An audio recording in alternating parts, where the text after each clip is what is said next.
How to change bio on Instagram. So if you want to create a bio or add something to the previous bio that you have made, all you have to do is to tap on your profile icon on the lower corner and click on Edit Profile.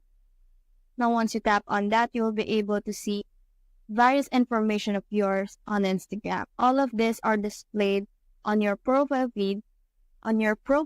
So all you have to do to change the bio of yours is to tap on this button right here. And you will see the bio that you already have, or you will see an empty part of Instagram that you need to fill up. So all you have to do to change your bio is to long press it and then select all. Now you just have to cut this bio right here and you can change your bio into whatever you want it to be. Let's say right there. If I want to change my bio and save the as it is, all I have to do is to tap on this check mark right here. And now my bio has been saved.